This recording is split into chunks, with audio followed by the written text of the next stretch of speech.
Ferguson is very special. Ken Ferguson is one of the better-known contemporary ceramicists in our collection. In 1981, he was voted one of the 12 greatest living potters in a reader's survey by Ceramics Monthly magazine.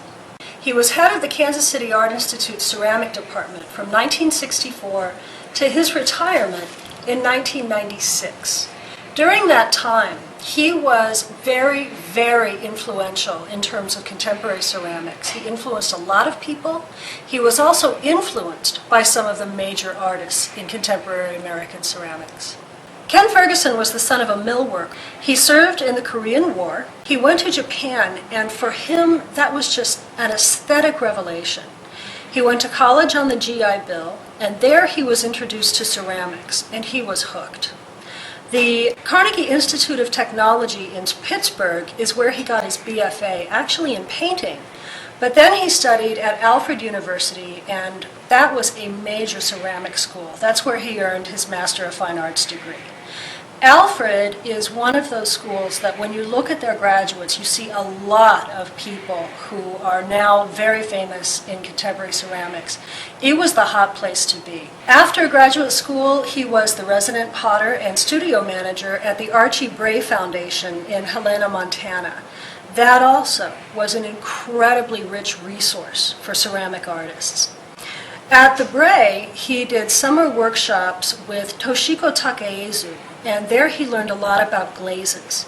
He was also influenced by Peter Voulkos, and his work tends to be functional, but he'll use those functional forms to really make expressive objects. They're not necessarily useful objects, but they're based on those forms. So a bowl, when he was first starting out in ceramics, might have been 4 or 5 feet tall. He really wanted to challenge himself technically. What he is known for, really, are these forms that are very elegant. This is a tea bowl, and you can see some of that Japanese influence here. The shape is very elegant, but it's also really comfortable in your hands. And then these marks that he's made with the glazes almost look like Asian calligraphy. But it's really quite a lovely piece. The inside has the alternate color of glaze that you see on the outside too. It's thin construction. What's kind of neat for me to see is the presence of his fingers as he raised the bowl up on the wheel. You can see these ridges, places where he would push the clay in and out as it was turning. And then the lip is very, very elegant, that little curve that it has right at the top. In this covered jar, you see the same kind of thing with the artist's fingers, and you can almost feel where he would press his clay as the bowl was turning to make these little ridges with his fingers. The inside has an interesting speckled glaze. This is a platter that Ken Ferguson made, and he was pretty well known for platters like this. He liked a lot of mythological subjects, especially mermaids and animals that had a mythological significance. This one's called I Have Never Seen a Mermaid in Kansas.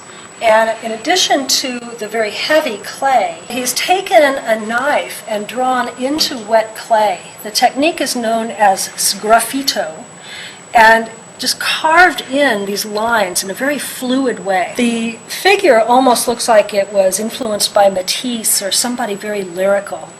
This is a jar, a covered jar by Ken Ferguson, probably fairly early in his career. This was given to us by George Smith, who's a potter who lives in Arkansas now.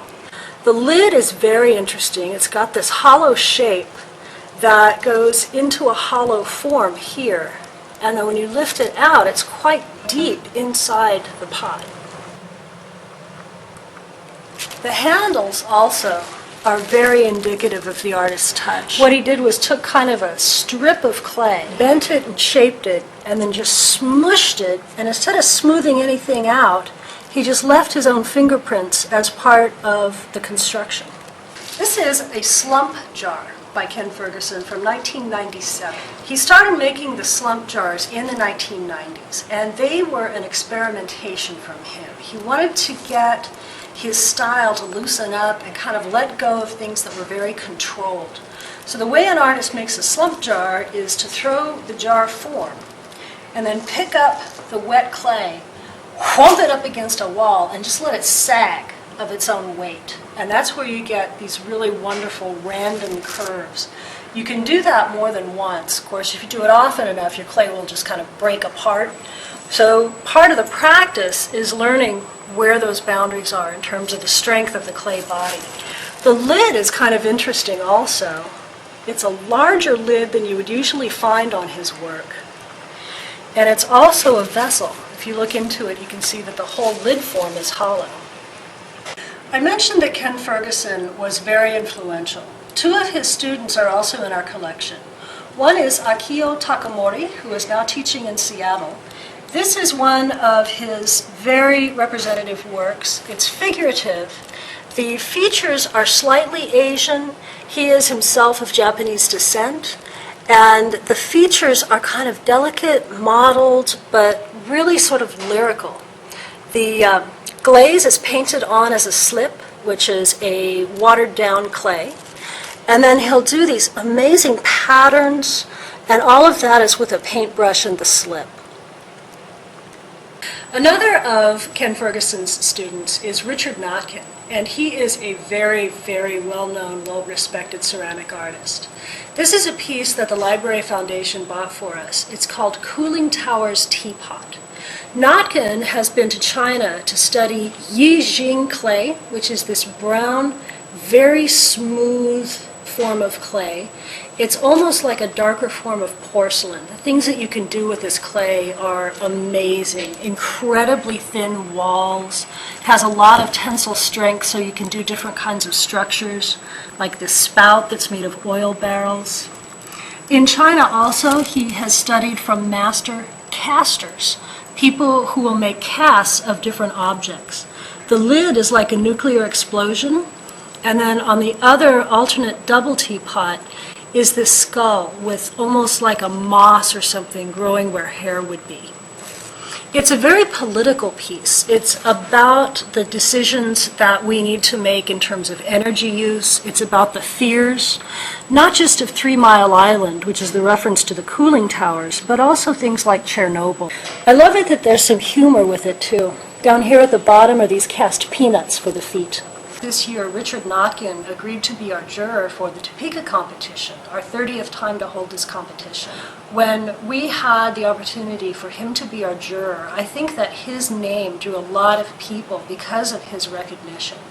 That, for me, is one of the things that impresses me so much about Ken Ferguson. His style is nowhere evident in either of these artists' work.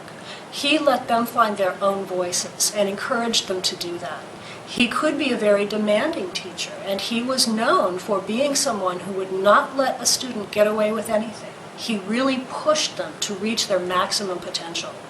I think that's one of the things that makes Ken Ferguson so very special and such a powerful legacy here in the Midwest.